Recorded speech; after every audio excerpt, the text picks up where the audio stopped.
d'una nena que no li agradaven gens els llibres, ni els contes ni les històries. Val? Se diu una nena que odiava els llibres. O sigui, és una nena que es negava a llegir llibres, odiava tots els llibres. Sempre estan destorbant, dia. No serveixen per a res. I era veritat, perquè a casa seva hi havia llibres per tot arreu. No només eren els prestatges, no. Ne trobaves a la saleta d'estar, ne trobaves a tots els llocs, dins els calaixos, a la tauleta de nit, al rebedor, al menjador, i fins i tot els tenien apilats a les escales. A la casa n'hi havia molts de llibres. I sabeu per què? Perquè els seus pares eren mestres d'escola. I esclar, en tenien de tota mena. Ne tenien de matemàtiques, de castellà, de català. Però els que més tenien eren els contes que havien comprat per la Maria. Que la nena es deia Maria. Vale? I sempre que els seus pares li dien de llegir un conte, ella contestava: odio els llibres. A en Max, que així s'anomena el seu gat, tampoc li agraden gens ni mica els llibres. Gens. Fa molt temps, quan era petitonet, un llibre de mapes del món li va caure sobre la cua i li va quedar tota torta com un ganxo. Des de llavors, també odia els llibres i sempre vigila d'estar-s'hi damunt d'ells, en lloc de baix. Un matí, la Maria es va llevar amb una mica de febre. S'havia encostipat. La seva mare li digué: avui no podràs anar a l'escola. L'àvia arribarà aviat per estar amb tu i et quedaràs a casa. Porta't bé. Quan ja era tota sola, a la Maria li va venir gana i va pensar: em faré l'esmorzar. Així que va preparar 2 gots de llet amb galetes, un per a ella i un per a en Max. El va cridar, però no va venir. I el va tornar a cridar, però en Max no venia. I va pensar: que estrany, on serà?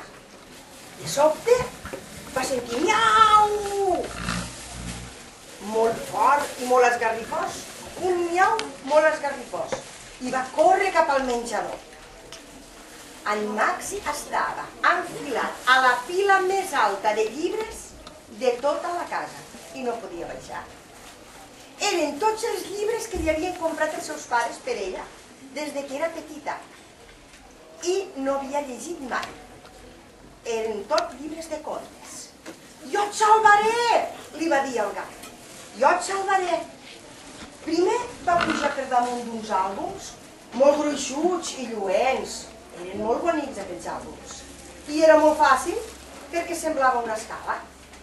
Més amunt hi havia contes de monstres, de fades i llibres d'aventures, tots plens de pols. Clar, no sabien llegir mai. I a mi, Max, vivia mentre pujava, llibres amunt. Però quan ja quasi arribava, va trepitjar un llibre que no era de tapa dura. I què va passar? Que tot va començar a tremolar i patapam! Va caure tot. Tot va sortir volant. I els llibres se van obrir per primera vegada. Llavors van començar a passar coses molt, però molt estranyes. De les pàgines van començar a sortir personatges i animals de tota mena. Van aparèixer prínceps i princeses, bruixes i granotes, un follet segut damunt d'un tronc. Darrere venien la mamà oca i una girafa. I també hi havia elefants, papallones i moltes, però moltes mones. I tots barrejats en un guirigall desastrós. Vos ho imagineu, vosaltres a casa vostra, tots aquests bitxos i aquests animals? Però sobretot, el que hi havia eren conills. Conills per tot el menjador. N'havien de grans, de petits, de blancs, de totes les mides. Era tot ple de conills. La Maria i en Max, asseguts enmig d'aquell desastre, no sabien què fer. Fins que va dir: jo pensava que els llibres eren plens de lletres i no de conills.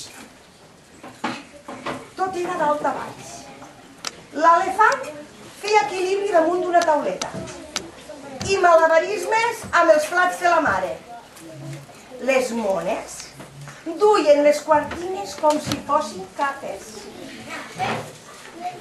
I els conills, tots els conills, mossegaven les potes de la taula. Prou! Va cridar la Maria. Torneu al vostre lloc! Però ningú li feia cas. Va agafar el conill que tenia més a prop i va provar de ficar-lo dins d'un llibre de cuina. Però l'animal se'n va anar pitant. Esclar, va pensar: si em fiquen dins d'un llibre de cuina, acabaré fregit en ceba i tomata. Clar, perquè el conill se menja el ceba i tomata. Quan va obrir un altre llibre, li van sortir 4 ànecs volant. La Maria va tornar a tancar de cop el llibre. Això no pot ser. No sé a quin llibre va cada personatge. Però ja ho sé. Li preguntaré a tothom quin és el seu llibre. Passava per allí un animal que no coneixia i li va preguntar: qui ets? Soc un os formiguer, li va contestar, tot enfadat. I ell tot sol se'n va anar a buscar l'enciclopèdia del món animal. Després li va preguntar al llop, que estava plorant baix la taula: d'on vens? No ho sé, li va dir ploricant. No recordo si sóc el llop dels 3 porquets o el de la caputxeta vermella. Clar, la Maria tampoc ho sabia, perquè ella no havia llegit cap dels 2 llibres. Llavors va tenir una idea i va agafar el llibre que tenia més a prop i començar a llegir en veu alta. Havia una vegada... I tot va quedar en silenci. A poc, tots els animalets van deixar de cridar, saltar, miolar, plorar i es van apropar per poder escoltar millor. En un moment van seure tots fent una rotllana al costat de la nena, escoltant el que ella llegia. Quan va arribar a la segona pàgina, uns porquets van aixecar-se i van dir: aquests som nosaltres, és el nostre llibre. I d'un bot van desaparèixer dins del llibre. La Maria va tancar el llibre perquè no tornessin a sortir. Agafar un altre conte i així, un darrere l'altre, els va llegir tots. I un darrere l'altre, tots els animalons van anar trobant el seu lloc. Quan només quedava un conill amb una jaqueta blanca, va recollir molt a poc del terra el conte que li quedava. Perquè pensava: em podria quedar amb aquest conill, ja que, ara que ja no hi ha ningú, em sento molt sola. Però el conillet, de peu, al mig del menjador, se la mirava tot nerviós, impacient per tornar a casa. La Maria va sospirar, obrint el darrer llibre que quedava, i el conillet no s'ho va pensar 2 vegades i va dir-li adéu. La casa, ara, era tota silenciosa. No tornaré més a veure aquests conillets, digué la Maria. Però llavors es va adonar que tots els llibres seguien allí, al menjador, envoltant-la, i va començar a somriure. Per què va somriure? Quan els seus pares van arribar a casa, no podien creure el que veien. No van veure que el menjador de casa seva estigués mig destrossat, amb les cortines caigudes, els plats trencats i les cadires totes mossegades. Ells només veien que la seva filla, assegura al mig del menjador, estava llegint un llibre. Ja no odiava els llibres, molt al contrari. Li agradaven i molt. El que hem de veure, que cada llibre de conte, quan lo llegim, quan l'obrim, quan lo mirem, té una història que contar-nos i mos fa feliç. No hem de fer com aquesta xiqueta que no li agradaven els llibres, molt al contrari. O sigui que ja veieu el que li ha passat a la Maria. Al final li han acabat agradant moltíssim els contes i els llibres. I espero que aquesta història us hagi agradat perquè ja s'ha acabat.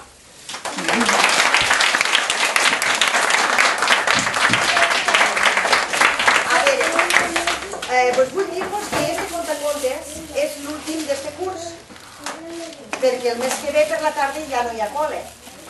Llavors, els contacontes ja tornaran el curs que ve. Tornarem a fer contacontes. Vos espero aquí per a tornar a contar-vos uns altres contes i que estigueu tots. Passaré llista, que no falte ningú. Vale?